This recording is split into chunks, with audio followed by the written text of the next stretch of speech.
जगदीश यादव इजवारा किसानों के लिए हक की आवाज कोई नहीं उठा रहा है। मैं वृद्ध आश्रम भी बनाऊंगा गरीबों के लिए। यादव खबर गति चैनल से आज हम शिवपुरी जिले के ग्राम यजवारा में खड़े हैं, जहां की धरातल ने कई ऐसे नेता दिए और हम ऐसे किसान नेता कहें या किसानों के मसीहा कहें, उनसे बात करने की कोशिश करेंगे। पहले तो हम उनसे उनका नाम जानने की कोशिश करते हैं, क्या नाम है उनकी, किसानों के बारे में क्या सोचना है। सर, स्वागत है आपका हमारे चैनल में। धन्यवाद जी। सर, आपका नाम क्या है? हाँ, मेरा नाम है जगदीश सिंह यादव, तहसील विधानसभा क्षेत्र कोलारस, जिला शिवपुरी। जिला शिवपुरी से बिलोंग करते हैं।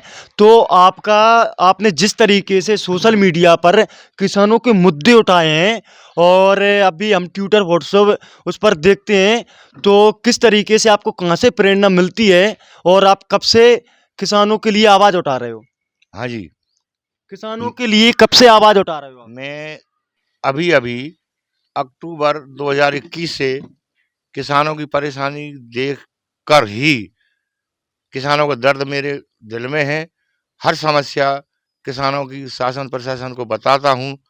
अभी से आवाज़ उठाई मैंने। आपने अभी बताया कि अक्टूबर 2021 से मैंने आवाज़ उठाई है, तो ऐसा क्यों है कि आपको, मतलब आपकी उम्र देके 60 के करीब 55-60 की होगी, तो आपने पहले से सक्रिय नहीं थे। आपको कैसी ये वो लगी कि मैं किसानों की आवाज़ उठाऊं? किन मुद्दों पे आपने किसानों की आवाज़ उठाई? हाँ जी, मैंने केवल किसान की समस्या के लिए ही आवाज़ उठाई है। चाहे वो खाद हो, चाहे वो बीमा हो, चाहे वो मुआवजा हो, ये मेरे मुद्दे हैं। और एक मुद्दा और था जो आजकल ही नहीं, लगभग 3-4 साल से जो आवारा पशुधन है गाय, ये मारी मारी फिर रही हैं। तो इसका भी वो मुद्दा उठाया था, शासन प्रशासन ध्यान दे, इनको सही जगह पर भेजा जाए। और हमने आपकी शिवपुरी जिले में भ्रमण किया, तो आपके पिताजी का काफ़ी नाम सुना है, वे परिचय के मोहताज नहीं है। शिवपुरी, गुना, अशोकनगर में थोड़ा हम आपसे बारीकी से उनकी उपलब्धियां सुनने की कोशिश करूंगा। हमारे दर्शकों को बताएं, आपके पिताजी किन किन पदों पर रहे? हाँ जी, पिताजी मेरे इस क्षेत्र के नेता थे। उनका नाम था नेताजी जगराम सिंह यादव, एजवारा। अच्छा, दूसरी बात, उन्होंने सारा जीवन जनता की सेवा की। तो पिताजी पहले न्याय पंचायत में अध्यक्ष थे, फिर जनपद पंचायत में अध्यक्ष रहे। तो पूरे मध्य प्रदेश में एक साथ बारिश हुई थी तो बोनी भी एक साथ होनी थी, एक साथ डीएपी, एक साथ यूरिया, सभी चीज़ों की एक साथ जरूरत थी। तो जिस दिन जो है सोयाबीन कटा था, अक्टूबर 15 तारीख के लगभग में मान लीजिए आप, तो उस समय मैंने एक वीडियो बनाई थी जिसमें सोयाबीन की पोजीशन दिखाई थी शासन प्रशासन से। उसी समय मांग की थी कि महोदय, एक साथ बारिश हुई है तो एक साथ बोनी होगी और एक ही साथ डीएपी और यूरिया की जरूरत पड़ेगी। और अच्छा, एक और हाँ, सुनो। एक मुद्दा ये निकल कर आता है कि अभी जो हाल ही में करीब 1 महीने पहले जो ओलावृष्टि हुई है, किसानों का बहुत ज़्यादा नुकसान हो गया, अब उनकी फसल नष्ट हो गई, तो उसमें आपने किसानों की आवाज़ उठाई है या नहीं उठाई है? मैंने 7 जनवरी की रात में बारिश हुई थी, ओलावृष्टि, और सुबह 8 जनवरी शनिवार हॉलीडे था। तो हॉलीडे में शनिवार में मैं 9:30 बजे तहसीलदार साहब के पास गया, 10 लोग मेरे साथ में गए, आवेदन दिया हॉलीडे में। सर, तहसीलदार साहब इतने जागरूक हैं, ठंड के मौसम में जब 4 व्हीलर गाड़ी नहीं चलती थी तो मोटरसाइकिल से किसान भाइयों को सर्वे किया। चितारा और एनबारा, इनके बीच में साहब मिले, मुझे काफी खुशी हुई, इतने जागरूक ऑफिसर। तो वहां में मैंने ज्ञापन दिया कि महोदय, मेरे गांव के आसपास कम से कम 12-13 गांव का तो मुझे मालूम है, फसलें पूरी तरह चौपट हो गई, इनका सर्वे कराएं। साहब ने हमें आश्वासन दिया। आपने अभी बताया मुझे कि मैं अक्टूबर 2021 से सक्रिय हुआ हूँ, तो ये भावना आपको कैसे आई कि मैं किसानों की सहयोग करूँ या मदद करूँ, उनकी आवाज़ उठाऊँ? तो किस तरीके से आपने सोचा जी? देखो भाई, मेरा जो परिवार है पूरा जनसेवा में है। 7 भाई मेरे डॉक्टर हैं, छोटे भाई की दुल्हन जनपद अध्यक्ष है भद्रवाह, और पूरे परिवार मेरा जनता की सेवा में है। अच्छा, दूसरी बात अभी मैं कह चुका, ये प्रेरणा शायद मेरे पिताजी की अंतरात्मा की हो, वो मुझसे कुछ कहना ना चाहते हैं, क्योंकि मेरे पूरा क्षेत्र ही नहीं, गुना, शिवपुरी, अशोकनगर, 3 जिलों के किसान काफी परेशानी में हैं, हर वैसे, चाहे वो डीएपी हो, यूरिया हो, समय पर नहीं मिला, ब्रेक भी मिला।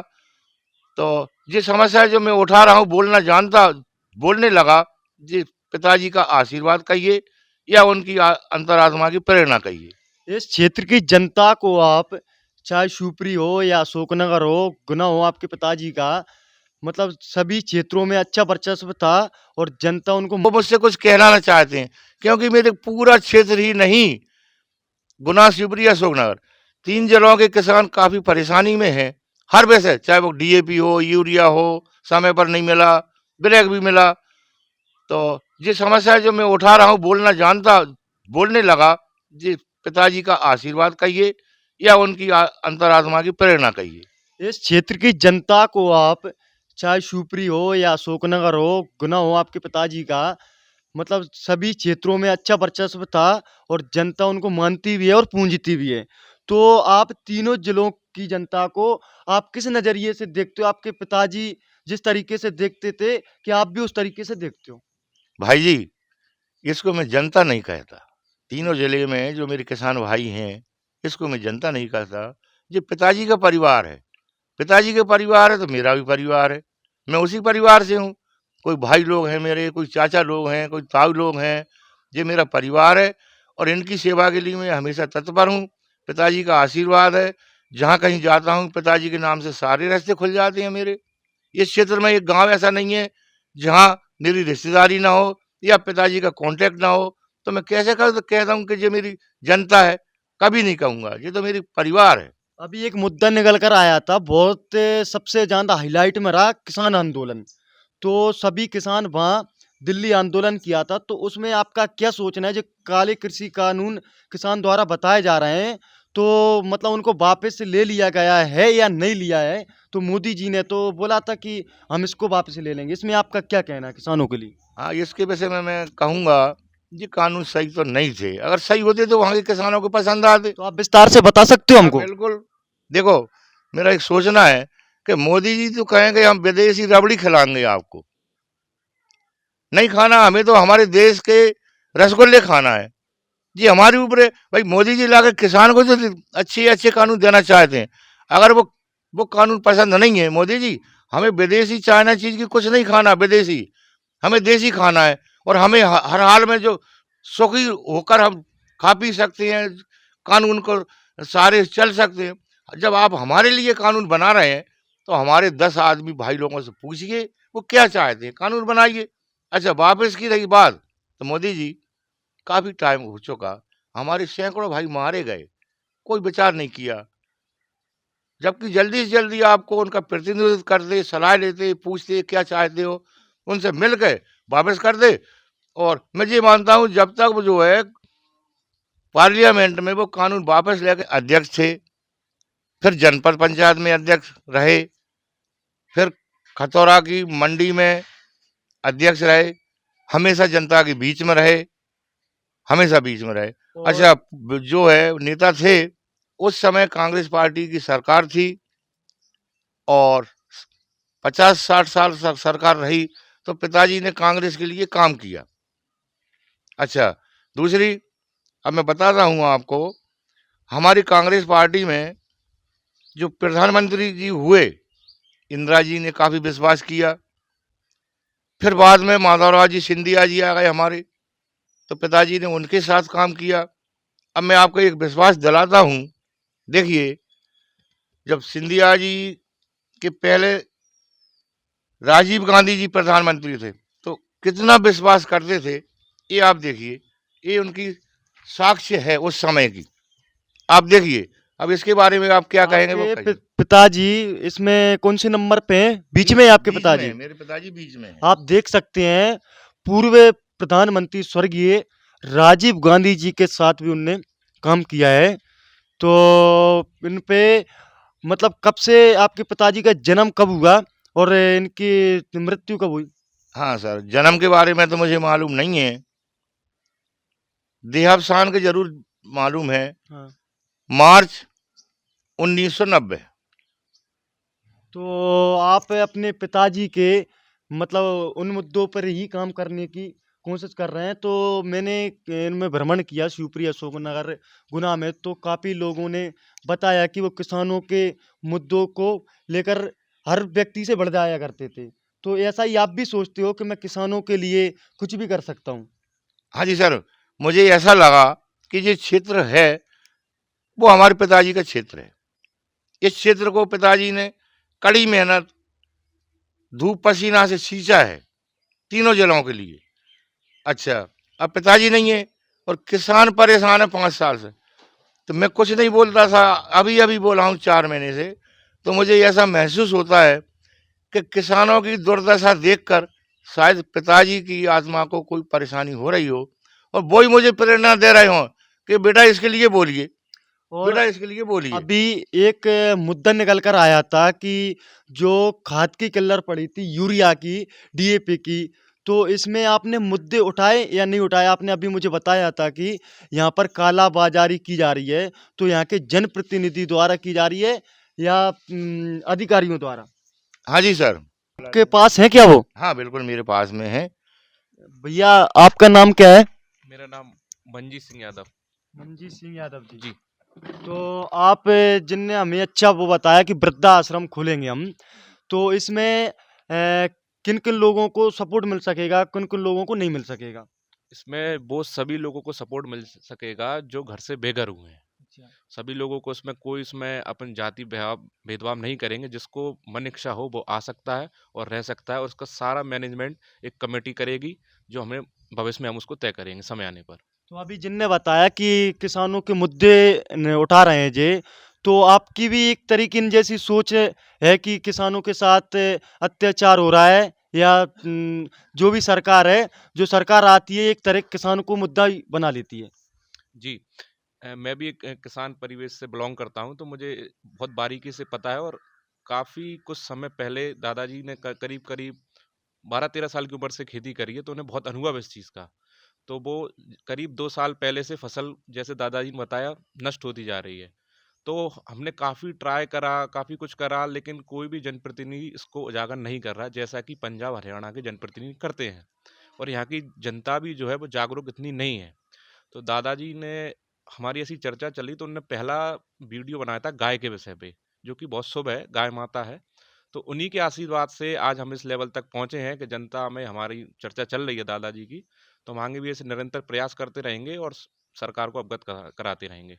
और जिस तरीके से किसानों के हक की लड़ाई आती है, अभी आंदोलन भी चले, बहुत से किसानों के मुद्दे उठकर आते हैं, और जो एकदम से चुनाव आते हैं तो सरकार क्या करती है, फिर बोलती है हम किसानों को इतनी फसल बढ़ा देंगे, आय दुगनी कर देंगे, जो कर देंगे, लेकिन आए दिन देखने को मिल रहा है किसान की जो फसल है तो घटती जा रही है। तो इसमें आपका सरकार से क्या कहना है कि जो किसानों को ही मुद्दा क्यों बनाते हैं और किसानों पर ही अत्याचार क्यों होता है? क्योंकि एक तरह से किसान को रीढ़ की हड्डी कहा जाता है। अगर किसान अपनी फसल नहीं उगाएगा तो सब भूखे मर जाएँगे। जी, बिल्कुल सही कहा। इस देश की लगभग 70% आबादी कृषि प्रधान है, और इसमें एक जीडीपी का बहुत बड़ा रोल है। लेकिन किसान की आय, जो मोदी जी ने कहा दोगुनी करेंगे, वो निरंतर गिरती जा रही है। दादाजी ने जैसे बताया, कांग्रेस के टाइम पे भाव लगभग 10-12 हज़ार रुपए चलते थे, जो आज की 4-5 हज़ार है।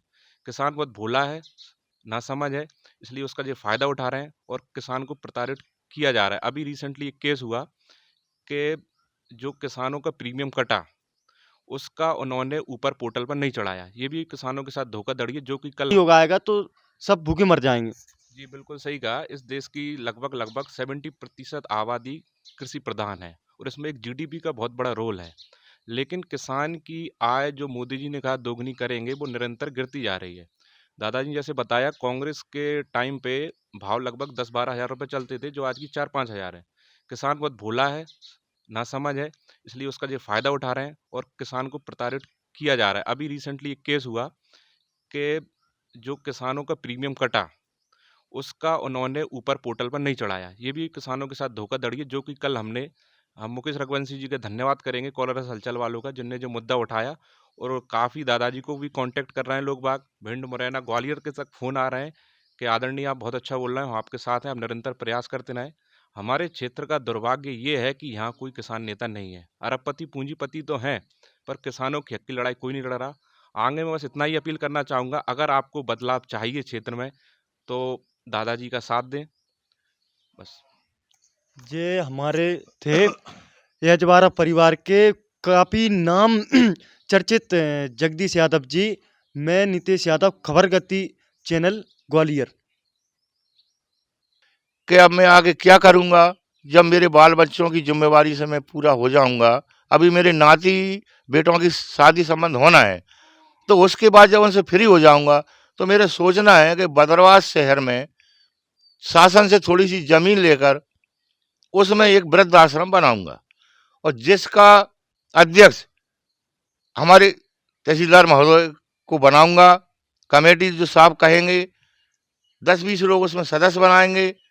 कुछ शासन से, कुछ क्षेत्रीय नेताओं से, बड़े जमींदारों से पैसा इकट्ठा करके वृद्ध लोग जिनकी घर पर देखभाल नहीं होती है, अपमानित होते हैं, उनको इकट्ठा करके हम उसकी सेवा करेंगे। ये मेरा सोचना है।